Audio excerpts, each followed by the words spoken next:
Hey everyone, welcome back. It's me again, Mobius Y, here with another tank talk, and this time I am covering the other German Tier 10 medium tank, the Leopard 1. At the request of one of my viewers, I recorded a bunch of Leopard 1 gameplay, and I had more than enough to do both another gameplay video as well as this second tank talk. So, yeah, this will be good. This will be fun. I got a little lineup of some Leopard 1 games here, good and bad, to a certain degree, so I'll just go over a few interesting things about this tank. So, to start off, a couple of things about the Leopard 1. I'm mostly going to be comparing it to how it handles with the E50M. That being said, about the only thing that the Leopard 1 and E50M share in similarity is the gun and how it handles. They both have just about the same accuracy. The Leopard 1 is just a teeny tiny bit little more inaccurate, just a tiny bit. It has about 3 millimeters less average penetration, but it has the same alpha damage and a slightly higher rate of fire. So minor bit of little bit less accuracy and penetration, but it's still pretty much on par. Does the same amount of alpha. Higher ROF means that it inflicts higher DPM, which stands for damage per minute. That alone makes the Leopard 1 considered a better medium than the E50M by a lot of people. And it's understandable why. Now, even though I have more screws on the more crew skills on my E50M crew than on the Leopard 1, the gun on the Leopard 1 on the move and when rotating the turret definitely feels a lot more accurate than on the E50M. The only reason that I feel that my E50M's gun itself maintains really good accuracy is because I have skills such as Snapshot, Smooth Ride, and Brother in Arms on my E50M crew, whereas on my Leopard 1, I believe I only have Camouflage, Sixth Sense, Mentor, and what was the other one? I can't remember off the top of my head right now. Doesn't matter. Anyways.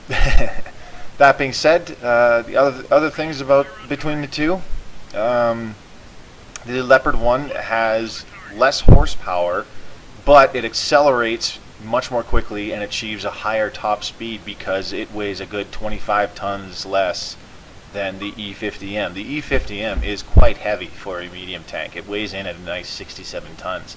The Leopard 1 tops out at 42 tons maximum. So there's a significant difference there. So even with the lower horsepower engine, the Leopard 1 boots around better than the E50M by far.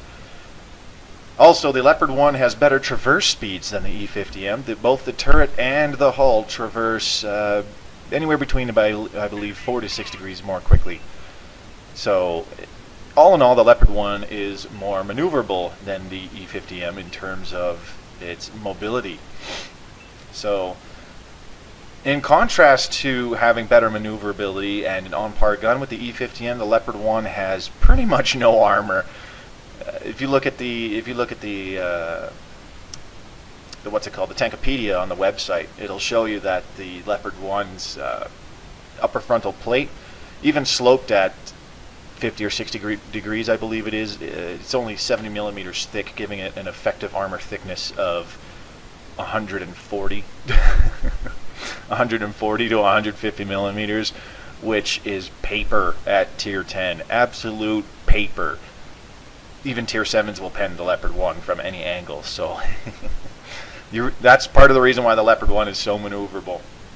You have to use your mobility as your armor. You have to use that to quickly get into cover and avoid being shot at, because if you are caught exposed in this tank, you will get your butt reamed. And that is my biggest struggling point with this tank. It's why it's my weakest tank. Every other Tier 10 medium has, to some degree, you know, some degree of defensive protection. You know, even the M48 Patton doesn't have great armor. It's got a bouncy mantlet, and it's got some nice troll armor where the shots will be coming in at just such a sharp angle that they'll just auto bounce anyways. Leopard 1, not so much. Anything that is not an auto bounce angle will hit and pen and damage. So it's very, very difficult for me to play this tank effectively as I do any of the other mediums, pretty much. it has to be utilized more as a long-range sniping, supporting, scouting flanker. Basically, you're utilizing the accuracy and the penetration of the gun, as well as the mobility and the slightly increased view range of this thing to your best abilities. Those are two other things about the Leopard 1 that I failed to mention. It has a slightly better view range at 410 meters than most other Tier 10 tanks. And it also has a good camo rating. It's one of the smaller Tier 10 mediums, actually. I believe only the FV4202 and the T62A and the Batchat right now have better camo ratings. Don't quote me on that, though, so I'd have to double check there, but it is definitely a better camo rating than the E50M by contrast. So another difference between the Leopard 1 and the E50M is the Leopard 1's gun gets a good level of gun depression when facing forward. The E50M only gets about 6 degrees of downwards gun depression, whereas the Leopard 1, I believe, has at least 8. With the E50M, you can achieve that much gun depression, but you have to be pointing the gun off to the side. You can't be doing that when facing straight forward. It's a nice little gimmick about the E50M, and expert E50 and E50M pilots can really take advantage of the higher depression off to the sides. You know, it's really effective. Now, the Leopard 1, on the other hand, when aiming backwards, actually has less gun depression because the engine compartment is a little bit higher than the upper front plate on the front of the tank there. If you get a good look right there while I'm just turning and trying to maneuver behind this bunker, you'll see that the front end of the tank is actually lower than the rear end of the tank. So, pretty interesting thing. E50M aims lower out to the side. Leopard 1 can't. Aims higher when facing the back there. So, those are generally basically the statistics about the Leopard 1. And as you can see here, I don't have a heck of a lot of good skills with this crew. It's still a fairly new crew, but you can still see that this thing accelerates up to 40 kilometers an hour, no problem, even on flat ground. And give it a couple seconds, it'll hit up to 65, no problem. Even when turning, it'll maintain its speed between 55 and 60 kilometers an hour easily, and it's extremely maneuverable that way. It's just this thing scoots around really nicely. So definitely a bit of a contrast to the E50M. The E50M can take a little while to get up there, especially without certain crew skills and consumables equipped properly there. So similarities, differences, you know, the gun, laser accurate, German engineered gun, the usual, fires APCR standard ammunition, so it has red tracers and it has an increased muzzle velocity.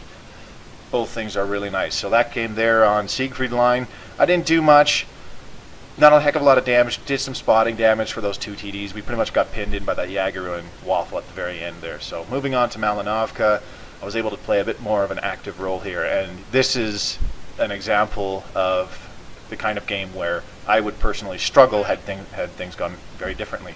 We will actually lose this to base cap, but I could have very easily gotten annihilated early in the game here. The reason why I struggle with this tank myself is because I am a very aggressive player. That's probably got something to do with the fact that I play. It's how I am when I play paintball as well. I'm playing tournament paintball.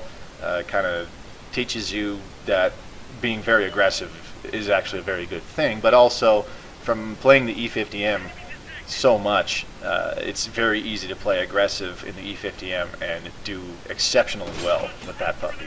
It's easy to do, but you can't really do it in the Leopard 1.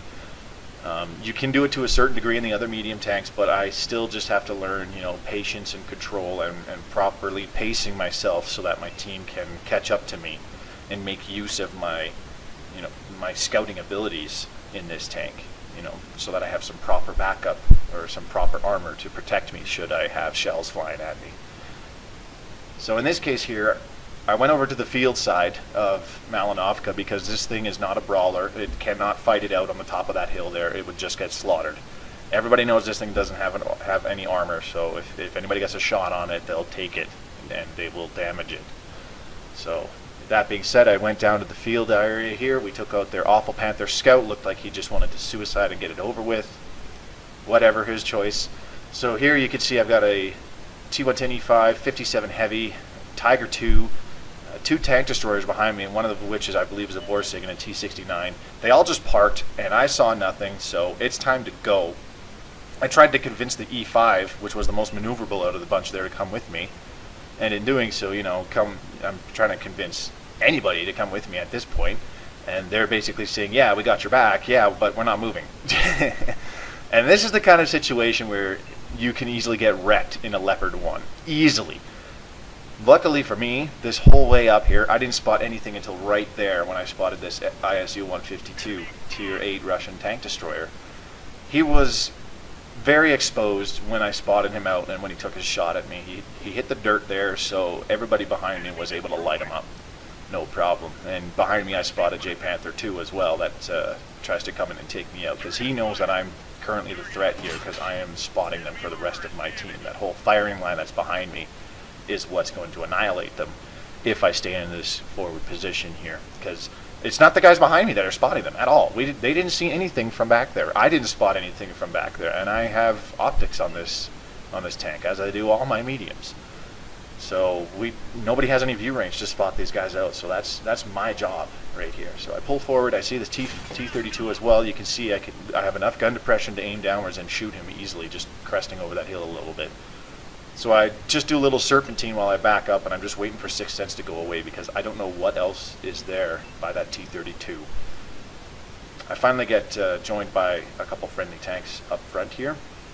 So I get another position, and it's time to take out this T-32 quickly. T-57 rolls up to finish the job right there. Good stuff. Now I've got 3 more heavies and a T-69 with the 2 tank destroyers coming in behind me, but looking at the map, the 4 people that went to the hill are 4 heavy tanks. They're all basically dead.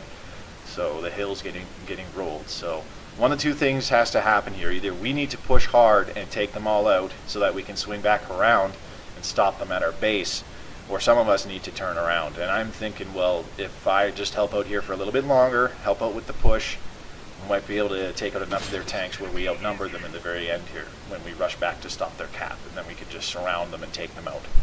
So SU-152 gets taken out. I see the E-50. Took a shot at him earlier, took a shot at the IS-3. I missed that one. So I stop here to see if I could get another shot off, but looking at the map, there's nobody back at our base, so I'm geared to go. I turn my ass around, ready to hustle back to that base there and just try and stop them from base capping us. And the T-71 ended up coming to our side because he had no protection, and the Borsig in the back here. Now this might have cost us the game, me stopping to shoot at this E-100. This could very well have been the result of us losing the game here. There was a number of factors on this one, but I should not have stopped to shoot at that E-100 there at all. There was no reason to do that. So I'm hustling back. They've got 2 people on our cap. Eventually there'll be 4 of them on it. So the guys on the mic are saying we need somebody to get back there, and they're actually saying, you know, Leopard 1, you got the best chance. Well, that's all well and good, but I will only have the time to shoot 1 shot and reset their cap, and then they are going to blast the crap out of me. So I loaded up a high explosive shell to try and splash damage something, and you know, I didn't have to go for a pen shot so much as just splash something and hope to reset the cap. So I aimed in on the E5, pulled the trigger, and I missed him, and unfortunately we lost the base cap because of that. Not that it would have mattered, because they all immediately opened up on me, and if the game actually continued, I would have just gotten blasted, maybe even before I got another shot off. You know, who knows? That's one of the issues with the Leopard 1. I had no backup. I could have gotten easily slaughtered. So jumping onto a Westfield assault here. Another example. I don't have the reinforcements to help me with a major push here. I'm not. This tank is, unfortunately, it's not an aggressor. You have to play really smart with this puppy. You have to play smart with the things like the Patton and the 62A as well, but even more so with the Leopard 1, because you can't count on troll armor or thick armor plating to actually protect you like you can with the FV4202 or the E50M. Both those tanks have very good armor, and I can play stupid aggressive with both of them. And if I make people just rush their shots at me, 9 times out of 10 they're not going to hurt me. I cannot do that in the Leopard 1 at all. So going down to my usual spot, attacking the far north flank of Westfield assault here. And I can see that I'm all alone to start with, but this is one of the faster tanks in the game right now, so I stopped for a second to see if anybody would catch up to me, see if anybody's at the top of that hill yet. Doesn't look like anything's going on, so I'm going to move in there. Excuse me. I've got some cookies and a cup of Fruitopia with me, so I apologize, but this stuff is like liquid cocaine. Anyways, so I'm going up the hill to spot for the friendlies that I have in the back there. I know I've got at least one medium tank back there, 4202. There's a Centurion 7-1 as well. I'm trying to get the mediums to come up with me because they're actually really effective on this flank when attacking on Westfield. I've done it numerous times myself. You can see it in a previous E50M gameplay video, no problem. This is pretty much my go-to flank when attacking. But I'm all alone here and nobody else was coming, so I'm just being the spotter right now. You know, trying to let my team know, hey, I'm in a good spot, but you probably won't get very many shots from way back there across the bridge. So I see what's going on the left side there. There's some battling going on in the city there. The main thrust up the center seems to be going pretty well, so I pull forward. T-28 Proto spots me, so I indicate him to the whole team there. And I see what's going on in the back left there. And in the center of town, it looks like most of the enemy's heavy hitters are there, meeting our main thrust head on. So I'm just trying to reposition and spot whatever's around here. Maybe I can get a flank going in on this on their central defense force. But there's a T-28 prototype and now an M103 that I know of for sure back there, and they're looking right at me. So I can't go toe-to-toe with them on my own. So just looking at the map, I'm seeing 5 tanks hanging back there. There's 183 back there as well, with a Tiger II and another heavy tank. And it's like, guys, you know, this is assault. We got to attack. I can't do it on my own. So trying to coax these guys into coming with me. You know, it's tough. There's a Tiger II and a Tiger back there. I can kind of understand the Tiger I hanging back to a degree there. And the 4202 got blasted by something. He's down about a third of his health there. So we're almost 3.5 minutes into the game, and I have yet to fire a shot, is basically what's going on here. There's an E5 rolling around to my side now. Looks like they've more or less halted our main push, so he's swinging around to reinforce this side, even though I'm the only person here right now. And I know that if they get overconfident and they can just bum rush me, I'm royally screwed. I don't have enough support, unfortunately. And that's why, and this is why I struggle with this tank a lot, because I played it way too aggressive. I should have better analyzed the situation and taken up a different position, probably on the south flank of this map, and supported the main push in the middle with some sniping action or even a good flank along the south side of the map there in that ravine. So I'm just proxy spotting this FV215B now, the heavy tank. I know I do not want to take this guy head on by myself. The FV215B is the destroyer of medium tanks for a very good reason. So he gets a forward position on us. I've got some support with me now. The Tiger II and the FV4202 are right behind me. Unfortunately, the FV215B and the M103 have really effective hull down positions up above us here. And we are now down 6-3. So there's the E5 as well. He's right up in the front lines here with us as well. And I know somewhere in the back there's still another M103 and a T-28 prototype. So I'm actually having a discussion with the 183 that was hanging in the back there. I said, dude, you're not going to do any good back there. The 183 is notorious for its inaccuracy, and I said, dude, you actually need, we needed you up front here like a while ago. And he said, no, I can actually hit them, just bring them closer. And it's like, you don't want them coming closer. We're already 5 minutes in on assault. We are attacking. We can't be hanging back. Just, let them come to us. No, you can't do that. Attacking when you're attacking on assault, you have to be aggressive. And even more so when you're defending on assault. You know, I'm not sure if anybody's noticed, but the extremely aggressive defensive forces on assault, more often than not, I see those ones as victorious. The passive defenders, especially on Westfield, that prefer to hang back and let the other team come to them, well, that does two things. One, you're letting the other team get into strong positions before engaging them, for one. But secondly, they can get multiple flanks up on some of your defensive posts much more easily. So the Leopard 1 should be able to take advantage of that. You can, if the other team is being more passive, you can take better advantage of that in the Leopard 1 than most other mediums, because it's so maneuverable and because the gun is so accurate. You know, if you see that there's one flank that nobody's really pushing very hard on it, and from the red team, but your team is rolling right up to them, and you know, even though they're being stopped, you can swing over and maybe pull up into the center of the map and get a good position there, and get some shots into their flanks or whatnot. Now that was my first shot taken all game right there. You just saw me hit the 215B. They're all ganging up on the Tiger too, unfortunately, this poor guy. So I turned my turret to get a shot on the E5, which was a bad idea. I should have shot the 215B. He was a lot weaker. So right here you'll see the maneuverability of the Leopard 1 just kick into high gear. I circle this 215B with minimal time to accelerate. He's able to keep up with me pretty much, but I'm still able to finish him off, and I will not get another shot off. There's too many guns shooting at me, and we're down 5-13 now. So that game ended up being just a horrible loss.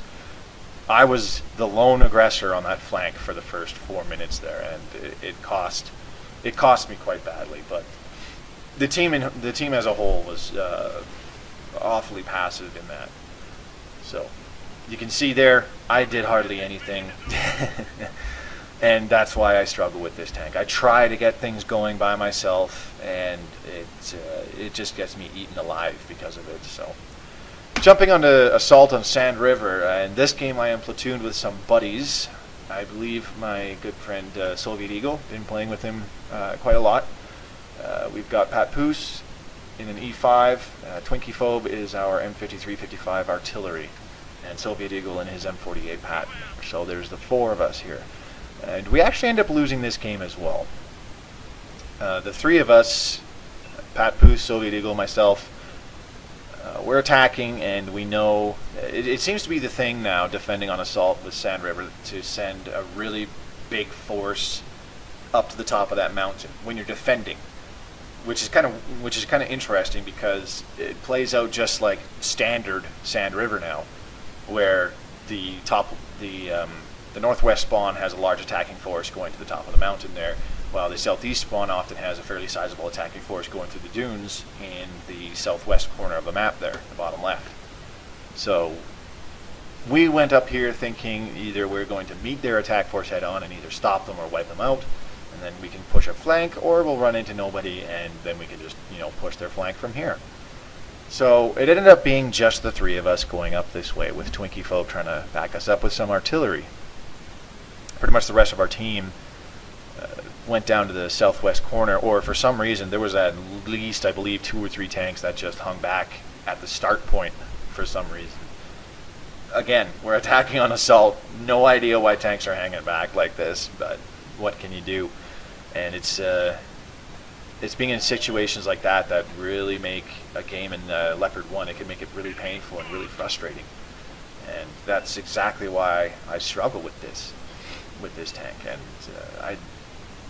it's one thing, you really got to learn to pace yourself with this tank. If you turn around and you see that you've got no support, then you need to back off and regroup with your team. Otherwise, you're just going to you do less good to people dead than you do just, you know, in a forward spawning position. So something happened to Soviet Eagle there. He was not a happy camper. He hit stop on cruise control but just kept rolling. So we lost him pretty early, unfortunately.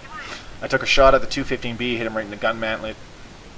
Already tried to take a shot at me as well, so I just backed off at this point. So it's just me and Pat Poos at this point. An E5 and a Leopard 1 holding this whole flank off against at least 5 tanks that Soviet spotted just before he got taken out there. And at least one of the artillery units on the other team is looking at us, and one of them is the T-92 Tier 10 artillery, so we're thinking, this is not going to go very well. Twinkiephob's backing us up, though. He's already got sights on us up here, so looking at the map, there's hardly any other red tanks that are spotted, and as you can see, a large force of our team went to the complete opposite corner. Excuse me. So we're just hoping we can hold them off long enough so that they don't swing around behind us and start shooting the rest of our team in the back here. Now, an interesting thing happens to this 215. The Leopard 1, because of its maneuverability, is really good at taking advantage of these opportunities here. This 215 got tracked and was sitting on such a high piece of, it was just sitting on that ridge just right, to the point where he couldn't aim his gun low enough at me to get me. So at this point, I'm just dumping shells into his tracks. I didn't care if I damaged him. He could barely aim low enough to hit Papoose, and even then it was mostly in the top of Papoose's turret, and the turret on the E5 is fairly strong, so we weren't too worried about him taking too much damage. So we just perma-tracked him to death and left him there. I got smacked by the T-92, the VK-45 smacked me, the E-75 rolled up into our back, and I'm only going to get one more shot off here, I believe, before I just get absolutely plastered. So I got one more shot in the E-75 side, I auto-bounce something, E-75 shoots me in the back, my loader's gone, we're done. And that's that one. Papoose will get absolutely swarmed. He's got a VK-45, O2, and 2 E-75s, so he just gets absolutely toasted. And it was a really unfortunate game for all of us there. It was not a good game for our platoon. And if you're looking at the map, there's a heavy tank at the very middle. He's all by himself, and then we've got at least one tank destroyer in the back here, and it turns out it's actually a Jagdtiger hanging out way in the back with our artillery. I'm not sure what they're doing there. You know, whatever. That's a gun that could have been really useful on the front lines, but you can't control everything. So again, we were, not just myself, but my whole platoon, we were actually just too aggressive there, and we got our butts kicked because of it. So moving on, Erlenberg standard. Now this game goes a lot better for us. Papoose, Soviet Eagle, we're both in mediums. Me and Pat are in Leopard 1. Soviet Eagle still in his Patty. Twinkiephobia, M53, 55 artillery, and we had Jetlags join us, and he jumped in his E100 heavy tank. So me and Papoose, we're going to use our mobility to get to the north side of this ridge here, on the west side of Erlenberg. And that's the nice thing about the Leopard 1 is it's maneuverable enough where you can get into a forward position and just scout out the enemy really quickly. It's very, very, very fast to do that. I mean, Chaffies and T-71s can do it, but the contrast is the Leopard 1 has a gun that can actually inflict some serious hurt on the enemy if left unattended. So just scouting up ahead here to see what's going on. Now, while there's not going to be a heck of a lot going on here for the first little bit, we spot an E3 on the north side of the river here. That's him right there. And you know, we can't. It's a T110 E3. We're not really going to hurt him very much from long range. So a couple things I kind of left out about the Leopard 1. It only has 1950 hit points, same as the FV4202 and T62A. So not the highest HP pool out of the medium tanks. The Patton and the E50M both have more, but you know, it more than makes up for its lack of armor and its lower HP pool, quote unquote lower HP pool, with its extremely accurate gun and its incredible mobility. And if utilized properly, this tank it can be and is extremely deadly. The best way that I've employed the Leopard 1 so far, you know, I'm still learning, I'm still playing, trying to get better with it.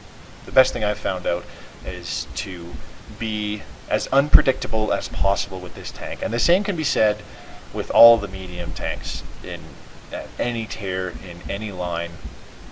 Be extremely unpredictable. There's a couple games that I can recall basically clutching from 2-on-5 or 2-on-6 scenario where I ended up finishing tanks because every time I'd peek out and take a shot and they all turned their guns to where I last peeked out, I pulled back and took the extra 10-15 seconds to reposition, and next thing you know, I'm coming out from somewhere 50 meters away, and taken another shot into the side of the same tank that I just blasted, because he's got his front aiming where I just shot him from.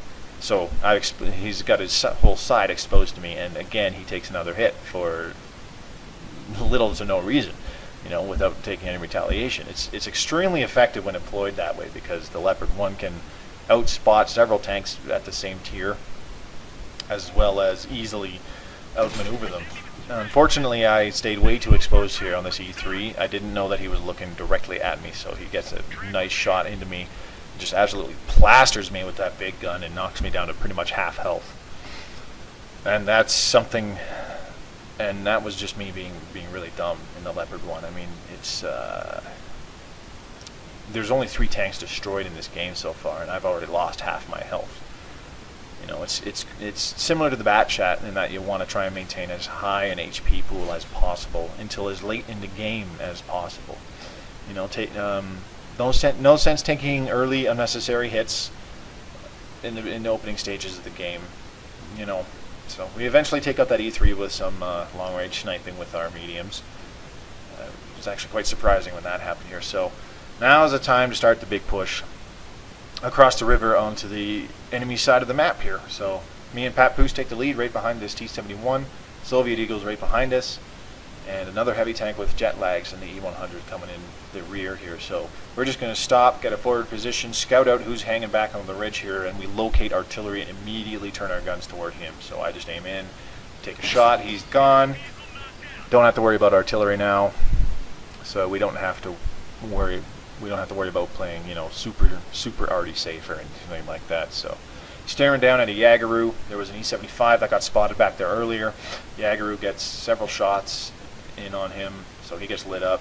Medium tank gets spotted. It's a T-69. I see he's one shot, so I'm going to focus on that T-69, take that gun out of the game permanently. So I'm just waiting patiently for that T-69 to poke out. I see a 57 heavy. Don't have a good shot on him, so just patiently waiting for the Yagaru to expose his lower plate again. And 69 was broadside to me there, so that would have been a good kill shot, but I hadn't aimed in enough. So just seeing that the Yagaru will poke out more. T-69 disappears. There's a Waffle over there too. He gets blasted by a whole bunch of HE shells. You can see those yellow tracers, but the T-69 pokes out. I get an easy shot into his side, take his gun out of the game. One less tank to worry about. Trying to keep this game as even as possible. They're still up by 1, but it's only 5. It's only 5 to 6. So at this point, I turn around. Me and Soviet and Pat Poos basically turn around here, and it's like, you know, it's time to stop this south flank here. We've got jet lags in the E-100, an E-50 medium tank back there, and I believe our Waffle. I believe our Waffle is back there to defend that flank, and that's it. So immediately upon seeing that, me and Soviet Eagle, we turned around. It's, you know, we're medium tanks. We go where we're needed. That's what we're doing here. So we turn around to help this flank out. There's at least 2 heavy tanks up there. So I peek over and take a look. One's a M103. Look over, see what the other one is. T110 E5. So I just see if I can get a Hail Mary shot into that E5. Didn't work out. So I'm just trying to get the heck out of the way so I don't take a stupid pot shot here. Okay, so it looks like our Waffle's getting absolutely plastered. Twinkie Phobe, RNG just smiles on him. Direct hit with an armor-piercing round from his artillery takes out the M103 right there. That's actually something I forgot to point out, is Twinkie Phobe had a ridiculously good game in this instance. He gets at least 3 direct hits with an armor-piercing round from his artillery, and just absolutely plasters guys this game. It's really funny. You can see it pop up on the kill feed a few times. So I'm swinging around. I'm trying to see if I can get behind that E5 and get shots into his back, but I want to be careful. I don't want to go too far and get side shots. So, and I'm glad I did, because waiting just long enough, I was able to spot this T-30 trying to flank around us. So I put a shot in him and track him, and he starts looking at me. But thankfully, before he can get a shot off, he gets sniped to death, and Jetlags gets the final shot with the E-100. So I was extremely thankful for that. So looking over there, J Tiger and I believe a T-28 gets spotted over there as well, but they're still behind the crest, so I know I can finally swing all the way around, get shots into the backside of this E5. He's got to go. He's on the forward line there, basically spotting for his TTs in the back. J-Tiger gets smacked by an AP round from Twinkie Phobe, so that's one less gun that I have to worry about on my flank. So I'm just waiting for 6 cents to disappear, and then I'm going to start a massive push to the south end of the field here after we deal with this E5. So coming around behind it again, I look over. Waffle would have a beat on me if I got spotted, so I'm just going to wait till he moves a little bit. He gets behind the building. I know it's time for me to move. Soviet Eagle needs help, but Jeff Lags comes in and saves his butt too. So E5 is finally done for, and they lost their spotter. Waffle's looking at me.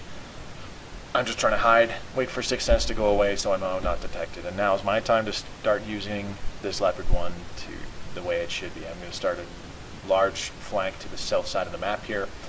Looks like the Waffle's caught onto my idea here, so he's going to come with us here. So I want to flank around the enemy Waffle and that T-28 Tier 8 American tank destroyer.